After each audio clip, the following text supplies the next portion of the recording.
Hello students, good morning. और सब बढ़िया भाई।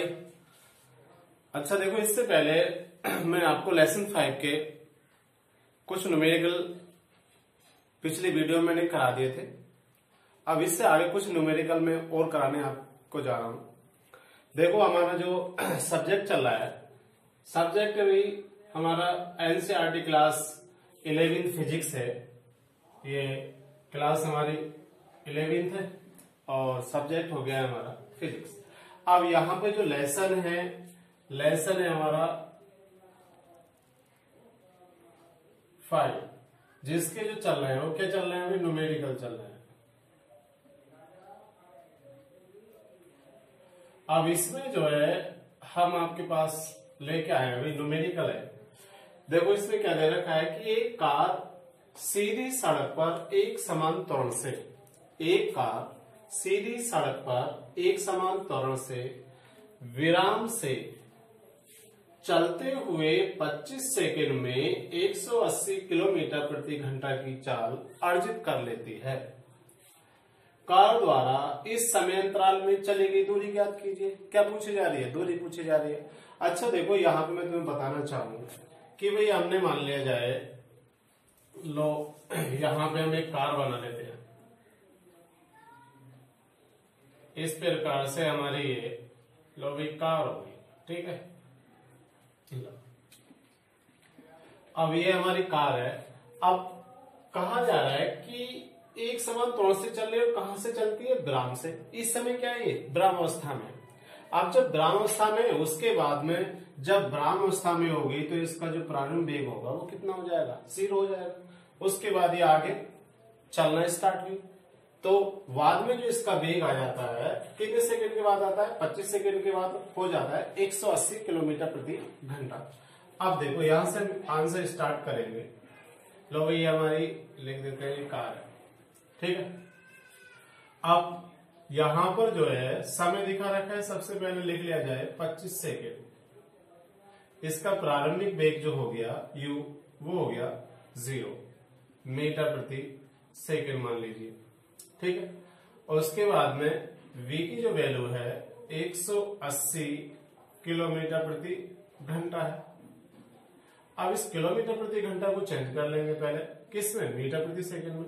आज मीटर प्रति सेकंड में चेंज करेंगे। इससे पहले मैंने आपको बताया था कि किलोमीटर प्रति घंटा के जब मीटर प्रति सेकंड बनाते हैं तो सबसे पहले हम देख लेते हैं कि 1 किलोमीटर में क्या होता है? 1000 मीटर होता है। अब बटे में क्या घंटा है कि घंटे में क्या होगा? 60 मिनट होगा, और 1 मिनट में क्या होगा? 60 सेकंड होगा। इस प्रकार से 0 से ये 2 0 काट लो, 2 से काटो तो 5 10 और 2 3 6, कितना जाएगा? 5 बटे हो जाता है 18। तो हम डायरेक्टली इतनी लंबी चौड़ी गुणा न करके इसे जब मीटर प्रति सेकंड में चेंज कर रहे हैं तो हम लिख सकते हैं 180 गुणा 5 बटे 18, ठीक है। अब जब हमने इतना लिख लिया है तो इसमें देखो करना क्या है आगे कि भाई हम 18 से इसे काटा हमने, 18 धाई 180, तो v इक्वल टू आ गया 50 मीटर प्रति सेकंड। अब कि भाई हमारे पास इसका वेग मिल गया। अब जब वेग मिल गया तो देखो हमें ज्ञात क्या करना है? हमें जो निकालना है, आपसे पूछा जा रहा है कि इस समय अंतराल में चली गई दूरी। क्या पूछ रहे हैं? दूरी पूछी जा रही है। अब जब दूरी निकालेंगे तो भाई दूरी होगी हमारी s, किसमें चल रही है गाड़ी? हमारी 36 में चल रही है। अब मैंने तुम्हें गति के समीकरण कराए थे नहीं। अब यहाँ पे s बराबर जो फार्मूला आ जाता है हमारा, देखो कितना आता है? s बराबर हो जाता है ut प्लस 1/2 a t का स्क्वायर, ठीक है। अब यहाँ पे जब a हमारे पास त्वरण है तो भाई यहाँ पे जो है त्वरण हमारे पास निकल के नहीं आया अभी, तो इसलिए सबसे पहले भी हम त्वरण निकाल लें गति के पहले समीकरण से। देखो यहां पर रख लिया जाए सूत्र v बराबर u प्लस at से। वेग कितना आ गया? 50, u का मान 0 प्लस a का मान हमें पता नहीं, t का मान कितना है? 25। तो 25 a इक्वल टू हो जाएगा 50, और 25 से काट लो इसे, कितनी बार गई? 2 बार में कट गई, तो 2 मीटर प्रति सेकंड स्क्वायर का हमें क्या मिल गया? त्वरण मिल गया। अब जब हमारे पास त्वरण आ गया तो तो ये वाली वैल्यू यहाँ यूज कर सकते हैं। देखो किस प्रकार से कि भाई s is equal to u तो 0 है, टी कितना है 25 है, 1/2, ए कितना है 2 है, टी की जगह कितना रखेंगे 25, तो 25 दो बार आ जाएगा अभी, क्योंकि टी का क्या हो रहा है स्क्वायर हो रहा है। अब यहाँ 2 से काट लो 2, एस बराबर ये तो हो गया 0 प्लस 25 में कितने हो गए 625, तो एस इज इक्वल टू हो गया 625 मीटर। ठीक है, समझ में आ गया होगा सभी को। इस प्रकार से देखो सबसे पहले हमें क्वेश्चन दे रखा है, क्वेश्चन को सही प्रकार से पढ़ लीजिए, उसके बाद में जो जो चीज हमें दिखा रखी है उसे हम लिख लेंगे।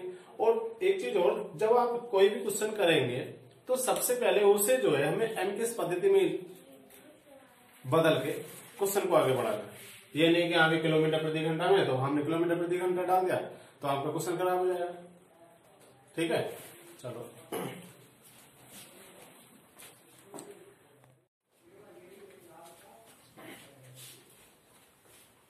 अच्छा देखो स्टूडेंट्स कि उससे आगे वाला क्वेश्चन क्या है कि आगे क्वेश्चन है कि एक गेंद मीनार की चोटी से 20 मीटर प्रति सेकंड के वेग से ऊर्ध्वाधर ऊपर की ओर फेंकी जाती है तथा 5 सेकंड बाद पृथ्वी से टकराती है। मीनार की ऊंचाई तथा पृथ्वी से टकराते समय गेंद का वेग होगा। अब देखो कहने का मतलब हमारा क्या है कि गेंद मीनार की चोटी से, तो यहाँ पे हमने मान लिया जाए ये हमारी क्या होगी मीनार होगी, इसका नाम हमने क्या दे दिया, ये है हमारी मीनार। ठीक है, लो अब यहां पे समझ लो ये हो गया इसका कह सकते हैं पृथ्वी। ठीक है, ये पृथ्वी के ऊपर तो खड़ी हुई होगी वही मीनार इस प्रकार से। ठीक है, अब यहां पे हुई इसकी ये चोटी, यहां पे क्या आ गई इसकी कह सकते हैं ये इसकी चोटी है। अब इस चोटी पे से जो है कोई गेंद 20 मीटर प्रति सेकंड के वेग से ऊपर की ओर, यहां चोटी से ऊपर की ओर ऐसे करके फेंकी जा रही है। ठीक है, अब कितने वेग से फेंकी जा रही है ये, इसका जो वेग है वो दिखा रखा है 20 मीटर प्रति सेकंड।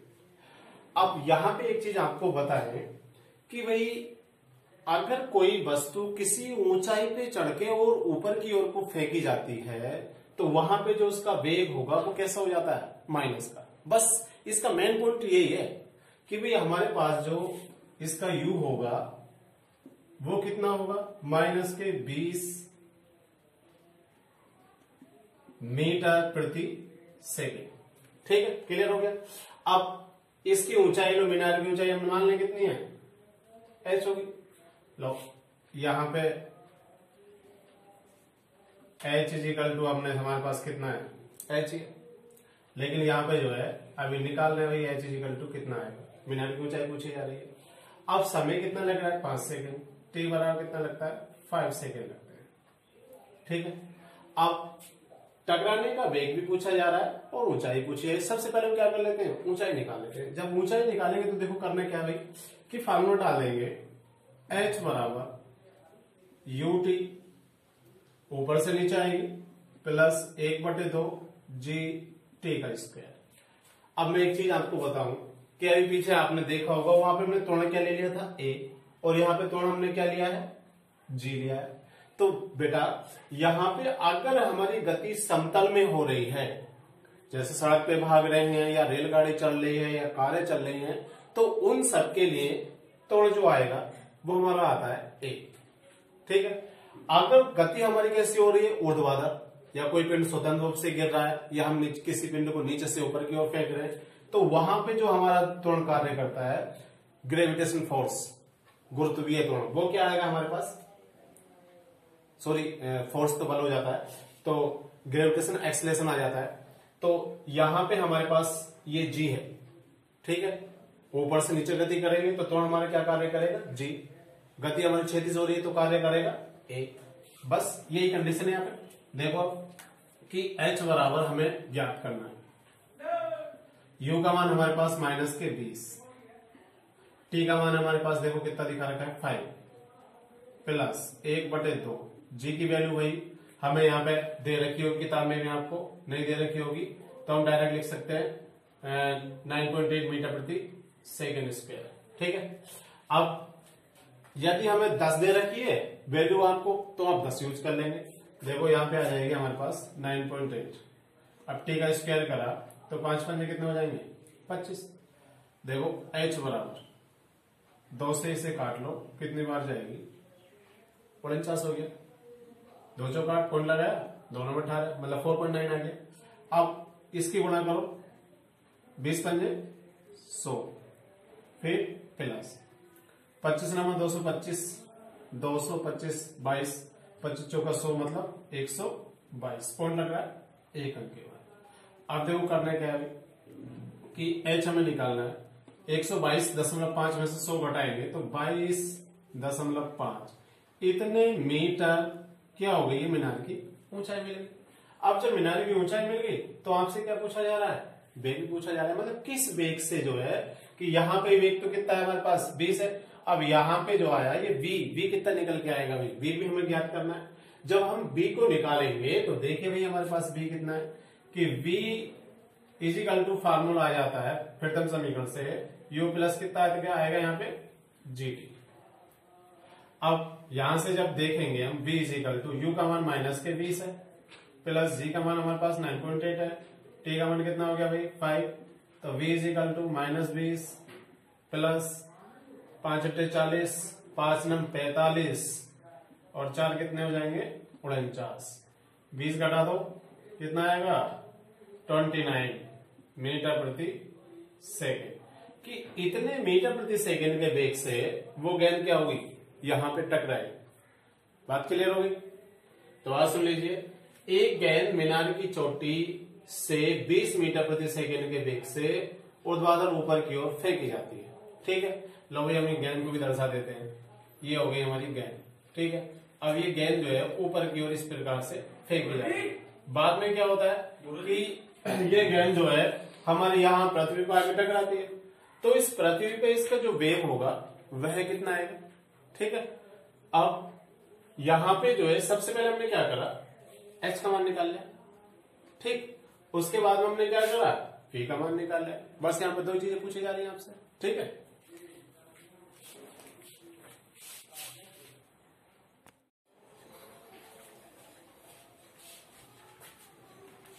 Hello students. अच्छा देखिए आगे, अभी हमारा क्वेश्चन हुआ था, उसके आगे क्वेश्चन है कि गैस से भरा एक गुब्बारा 12 मीटर प्रति सेकेंड के वेग से ऊर्ध्वाधर ऊपर की ओर जा रहा है। गुब्बारा क्या है ऊपर की ओर जा रहा है।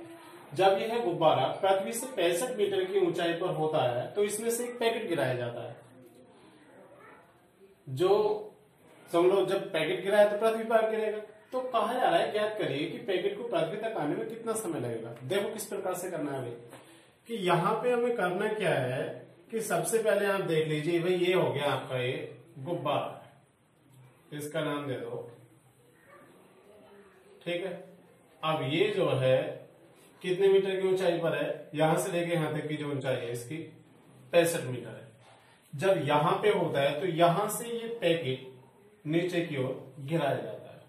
अब गिराया जाता है तो यहां से लेके यहां तक आने में, मतलब पृथ्वी तक आने में, ये होगी समझो आपकी पृथ्वी। ठीक है, तो इस पृथ्वी तक आने में इसे जो है कितना समय लगेगा, ये चीज आपसे मालूम की जा रही है। ठीक है, अब ये गुब्बारा जो है देखो 12 मीटर प्रति सेकेंड के वेग से क्या है ऊपर की ओर जाना है। इसका जो वेग है वो कितना है 12 मीटर प्रति सेकेंड। अब जब 12 मीटर प्रति सेकेंड दिखा रखा है तो देखो भाई कैसा होगा ये माइनस का, क्योंकि भाई गुब्बारा क्या है ऊपर से और ऊपर की ओर जाता जा रहा है। तो बस यहाँ पे यू जो लेंगे हम माइनस का लेंगे। देखो किस प्रकार से निकालेंगे कि भाई हमारे पास ऊंचाई दे रखी है। ठीक है, प्रारंभ वेग भी दे रखा है, समय पूछ रहे हैं, फार्मूला डाल दो। फार्मूला डालेंगे h बराबर ut। ठीक है, और नीचे से जब ऊपर की ओर जा रहा है तो माइनस के 1/2 g t स्क्वायर। ठीक है, इसके स्थान पे रख लो भाई कि भाई हमारे पास ऊपर से और ऊपर जा रहा है और वहां से क्या हुआ पैकेट गिर रहा है, प्लस आ जाएगा। देखो अब h की वैल्यू आ गई हमारे पास 65। ये कितना है -12 इंटू टी प्लस हो गया 1/2। अब यहां पे हम जी का मान जो लेंगे लिख देते हैं लोग, यहां दे रखा है जी बराबर हमारे पास है 10 मीटर प्रति सेकेंड स्क्वायर। तो जी की जगह कितना रख देंगे अभी 10 और टी का हो गया स्क्वायर, यहाँ पे काटा तो 5t स्क्वायर। ठीक है, पक्षांतर कर लो, लिख सकते हैं 5t का square minus 12t is equal to 65। ऐसे ले आओ तो 5t स्क्वायर माइनस के 12t minus 65 is equal to 0। अब देखो यहां पे हम सबसे पहले क्या करेंगे, जो 65 है वो 65 की 5 की मल्टीप्लाई कर लो। जब 65 की 5 की मल्टीप्लाई करेंगे तो 5 पंजे 25, 5 छंग 30, 30 और 2 32 325 हो गया। और 325 की जब करते हैं तो हमारे पास आ जाता है, एक तो आता है 25 और दूसरा हो जाता है कितना आएगा भाई 13। देखो जरा 13 पंजे 65 का 5 हंस लगे 6, 13 दूनी 26 और 6 कितने जाएंगे 32। तो इनकी जो मल्टीप्लाई करें तो आना चाहिए 325 और घटा दे तो कितना बचना चाहिए 12 बचना चाहिए। तो हमारे पास टुकड़े हो गए इसके 25 और 13। तो यहाँ पे देखो इसके फैक्टर आया हमारे पास 5t स्क्वायर माइनस के 25t लिख सकते हैं और प्लस हो जाएगा कितना जाएगा 13t। इस प्रकार से नहीं करना चाह रहे हो तो आपने अगर हाई स्कूल में किया हो इस प्रकार से कर रखा होगा। बीच में हमारे पास क्या है माइनस है तो लोगे माइनस। अब ये आ जाएगा 25 माइनस 13 इंटू टी, इस प्रकार लिख सकते हैं माइनस 65 इजिकल टू 0। देखो 5t का स्क्वायर माइनस के कितना आएंगे 5 पंजे 25 into T minus minus plus 13t हो गया माइनस 65 इजिकल टू 0। यहां से अगर हम 5t कॉमन ले लें तो देखो कितना बचेगा, ये आ गया t माइनस के आ गया 5 प्लस यहां से अगर हम 13 कॉमन ले लें तो 13 पंजे 65 t माइनस 5 इजिकल टू 0। तो एक तो टुकड़ा आ गया, इसका मतलब कह सकते हैं फैक्टर कि t माइनस 5 और दूसरा आया 5t प्लस के कितना हो गया 13 या मतलब 13 इजिकल टू 0। एक बार तो इसे 0 के बराबर रखेंगे तो t की वैल्यू हमारे पास आ जाएगी। लो यहाँ पे निकाल लेते हैं कि t माइनस के 5 इजिकल टू 0, तो t का मान कितना आ गया 5 तथा दूसरा मैं डायरेक्ट लिख देता हूं कि अब t की वैल्यू जो आएगी माइनस के 13 बटे कितनी आएगी 5 आएगी। एक चीज बताएं, समय कभी भी भाई माइनस में नहीं होता है, समय जो होगा कभी भी माइनस में नहीं होगा। दूसरी चीज यहां पे क्या आया हमारा माइनस आया, तो इसलिए ये वाला समय तो हमारे पास नहीं आएगा। तो हम ले सकते हैं अतः जो समय आ गया वो कितना आ गया 5 सेकेंड। तो 5 सेकेंड वाला हमारा आंसर क्या हो गया करेक्ट हो गया। अतः t बराबर आ जाएगा 5 सेकेंड कि 5 सेकेंड में ये गेंद आके पर जो पैकेट है वो क्या होगा पृथ्वी से आगे टकरा जाएगा। ठीक है, क्लियर समझ में आ गया होगा।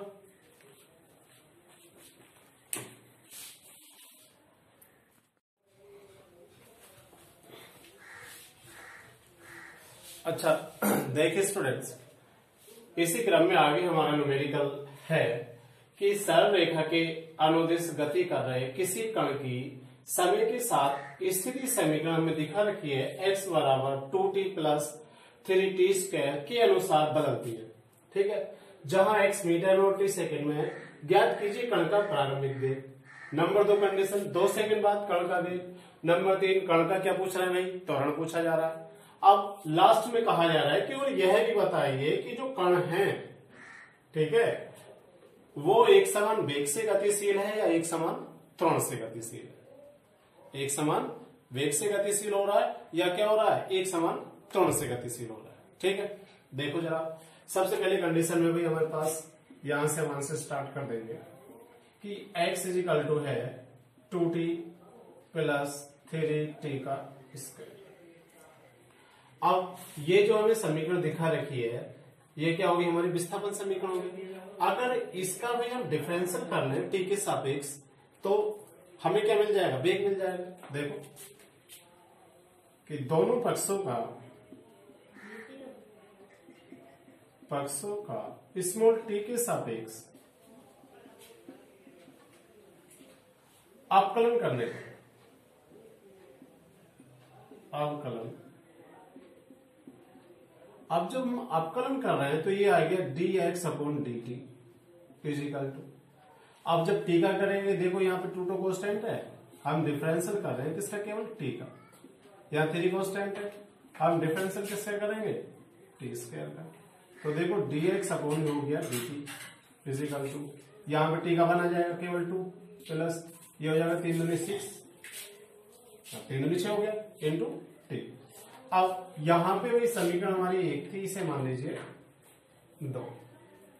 अब यहां पे देखो करना क्या है, कण का प्रारंभिक वेग पूछा जा रहा है कि प्रारंभिक वेग, तो यहां पे लिख लेंगे हम कि प्रारंभिक वेग के लिए कि भाई जब प्रारंभिक वेग होगा उस समय टी कितना होगा, 0 होगा, नहीं होगा, मतलब समय तो स्टार्ट हुआ नहीं है, तो टी कितनी जगह रखेंगे हम, टी की जगह 0 रख देंगे, और ये आ जाता है दूरी बटे समय, क्या बन जाता है भाई, वेग बन जाता है, नहीं बन जाता है, तो इसके स्थान पे आ जाएगा v, और ये कितना आ गया 2 प्लस 6 गुणा 0, तो हमारे पास वेग मिल गया 2 मीटर प्रति सेकेंड। ठीक है, अब हमें अगली कंडीशन में पूछ रहे हैं कि 2 सेकेंड बाद, क्या पूछा जा रहा है कि 2 सेकेंड के बाद में कण का वेग कितना आएगा। अब देखो यहां पे कि t बराबर 2 रखने पर, जब t बराबर 2 रखेंगे तब देखो हमारे पास वेग कितना आएगा कि v इजिकल टू, ये आया 2 प्लस 6 इंटू 2, तो v इजिकल टू 2 प्लस 6 दूनी 12 हो गए, और ये आ गया 14 मीटर प्रति सेकेंड। कि पहले जो प्रारंभ में वेग था वो कितना था 2, बाद में कितना हो गया 14 मीटर प्रति सेकेंड हो गया। अब कण का त्वरण पूछा जा रहा है, तो त्वरण के लिए देखो कि तीसरी कंडीशन है त्वरण। अब त्वरण निकालने के लिए क्या करेंगे, समीकरण 2 का अवकलन कर लो कि समीकरण 2 का पुनः अवकलन